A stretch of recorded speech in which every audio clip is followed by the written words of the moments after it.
Средното уметничко училиште Лазар Личиновски, ви посакувам добро утро, доколку сега се вклучувате на Македонската радио телевизија Македонија наутро.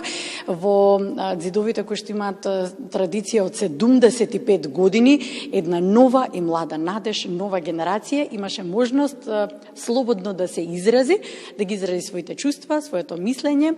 Таа е генерацијата која што завршува оваа година, 4-та година, и ќе слушнеме малце повеќе детали од мојот соговорник Лука Димитриевски. Добро утро. Добро утро.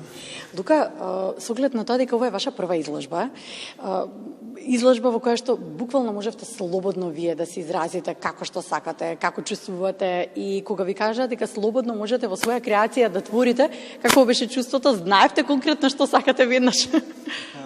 Да, мислам, тие ни се омилените задачи во училиште кога ќе ни дадат цела слобода, дали тоа е од фотографија или од жив модел, кога цртаме специфично по предметот акт.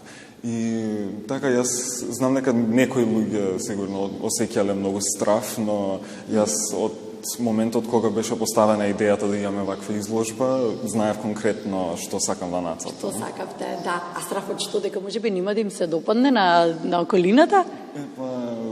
Можда некој не ми беше до толку апсолутно дека не е стасен моје важно. дело. Да, апсолутно дека да, ваше дело и дело на вашите другари тука, да, со тоа што кога беше отворено, во петокот ја отворивте официјално. Беше отворено во 7,5 часот негде и ќе трае до крај на април од 8 часот со бајле до 14 часот попладне. Добро, да, кој сака и може, еве нека повели, навистина преубави дела. Секој зборува за себе, секој носи некоја приказна. Твоето е ова кое што е зад нас, тоа се тројца. Ајде ти представи го, да не биде како јас, како што го гледам, да видам дали имам истата мисла. Делото е сосем автопортрет, али на послободен начин, така да не ми беше конкретно да се опфати мојот лик, и темата ми беше за нечувствување удобност во своето тело. Специфично, јас оддамна, колку што памтам, моето тело не ми се допаѓало до толку, сум имал некои моменти и фази кај што сум го сакал или не сум го сакал, дали тоа заради своје мислење или заради некој друг што ме напаѓал за тоа. Да. И тоа сакав да го покажам, но на постилски начин, дека така и многу повеќе сакам да работам. Аха, значи, всушност еве јас како го гледам, еден ист лик се врти кон десно, па се врти кон лево, се двоуми така лево, десно. Да, треба да изгледа како да се врти во кревет. Аха, како да се врти, па така, кога ќе го загледам, буквално и така е представено. Лука, ова е прво да речеме вака јавно твое споделено дело. Да, и каква беше реакцијата прво на твоите другари? На моите другари сите беа баш шокирани дека не ги делам моите дела, не ги покажувам по пријатели, и секој што ме помина беше навистина невоодушевен, но така шокиран да види нешто од ваков стил од мене, дури ако ми е обичниот стил. Така, добро.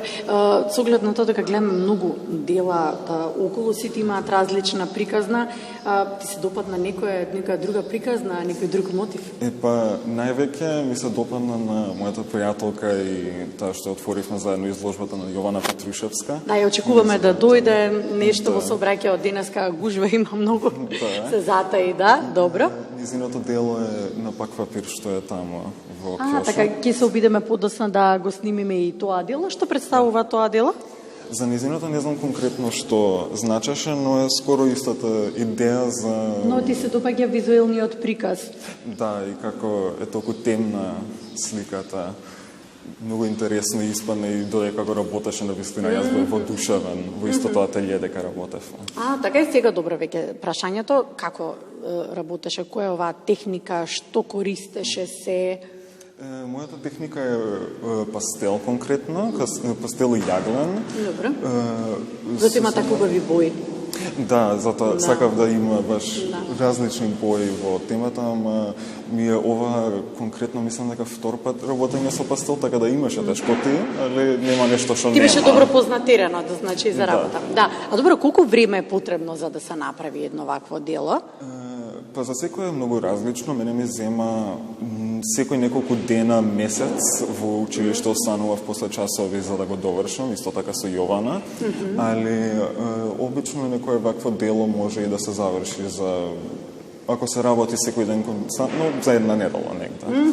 Се видовме тука и со професорката, кој што е вашиот ветер во грб, се видовме и со други ученици и вела дека не е проблем да се остани до 10 до 12 часа кога се работи слободно и кога буквално се ужива во работата. Кои се можностите се кои што со оглед на тоа дека ви сте последна генерација, па ајде за новите генерации да зборуваме за оние кои што можеби еве ќе ја почувствуваат желбата да дојдат и тука да се запишат.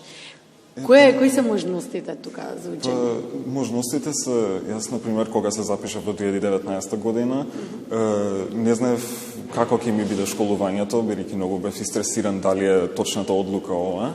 И дека сепак сакав да продолжам со уметност, али не бев сигурен дали е за кај нас во Македонија најпаметно, но навистина е мислам дека најдобро како што може да испадне.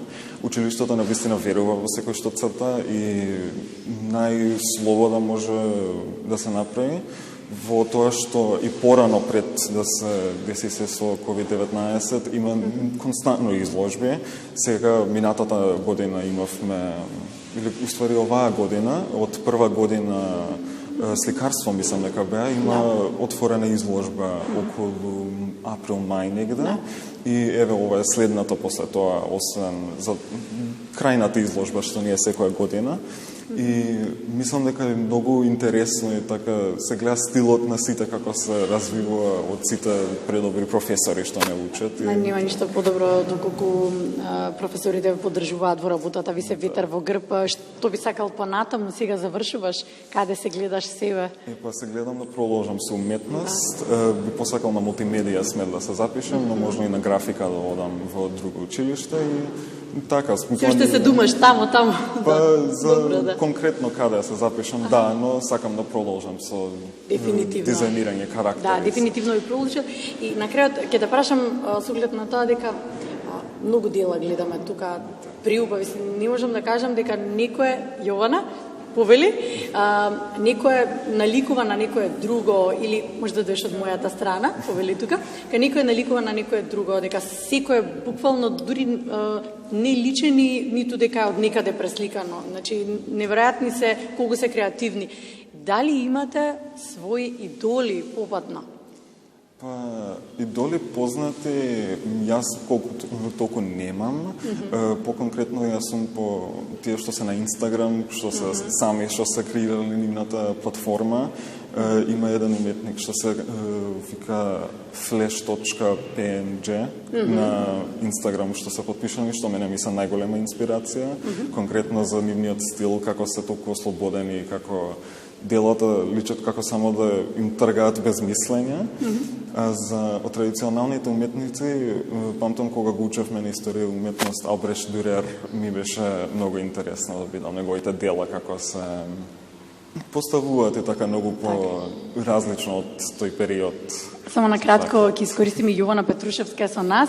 Која беше твојата инспирација? Го видовме и твоето дело, но која беше твојата инспирација? Мојата инспирација не беше специфично некој уметник, туку депресијата, таа осаменост, тие чувства и само сакав да откачам на голем формат и да покажам нешто такво.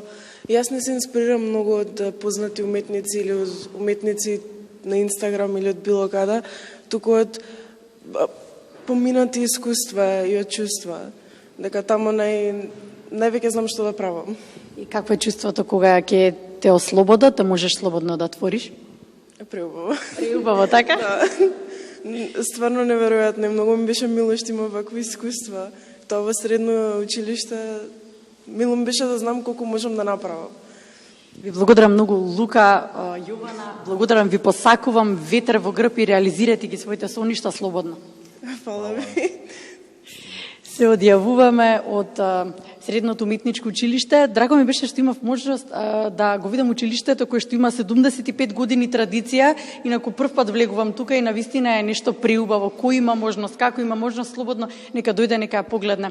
Ова прва изложба на учениците од четвртата година, тоест последната генерација.